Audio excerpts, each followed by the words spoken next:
नमस्कार. सरकारी कर्मचारी या यूट्यूब चॅनलमध्ये आपलं खूप खूप स्वागत आहे. राज्य शासकीय कर्मचाऱ्यांना आर्थिक लाभ अदा करण्याबाबत शासन निर्णय निर्गमित. चला तर याबाबतची सविस्तर माहिती पुढीलप्रमाणे पाहूया.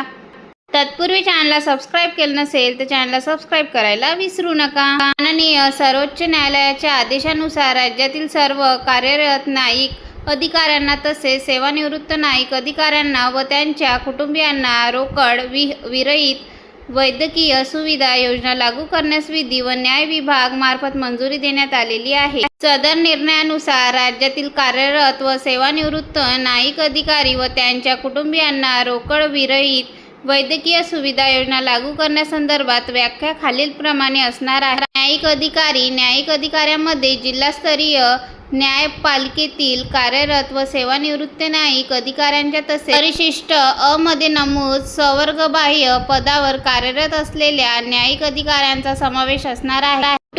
कुटुंब म्हणजे यथास्थिती शासकीय कर्मचाऱ्याबरोबर राहणारी त्यांची पत्नी किंवा राहणारा तिचा पती, शासकीय कर्मचाऱ्याबरोबर राहणारी व संपूर्णपणे त्यांच्यावर अवलंबून असणारी औरस मुले व सावत्र मुले. याशिवाय या संज्ञेत शासकीय कर्मचाऱ्याबरोबर राहत असतील व संपूर्णपणे त्यांच्यावर अवलंबून असतील तर त्यांचे आईवडील, बहीण व अज्ञान भाऊ यांचा समावेश असणार आहे. रोकड विरहित वैद्यकीय सुविधा यामध्ये कार्यरत न्यायिक अधिकारी व त्यांचे कुटुंबीय यांना प्रस्तुत रोकड विरहित वैद्यकीय सुविधा या ते कार्यरत असलेल्या जिल्ह्यात अथवा ते उपचार घेत असलेल्या कोणत्याही जिल्ह्यात अनुज्ञेय राहणार आहे. तसेच सेवानिवृत्त न्यायिक अधिकारी व त्यांचे कुटुंबीय यांना प्रस्तुत रोकड विरहित वैद्यकीय सुविधा त्यांचे वास्तव असलेल्या जिल्ह्यात किंवा ते उपचार घेत असलेल्या कोणत्याही जिल्ह्यात अनुज्ञेय राहणार आहे. तसेच न्यायिक अधिकारी किंवा त्यांचे कुटुंबीय रुग्णालयात दाखल झाल्यानंतर रुग्णालयाने कोणतेही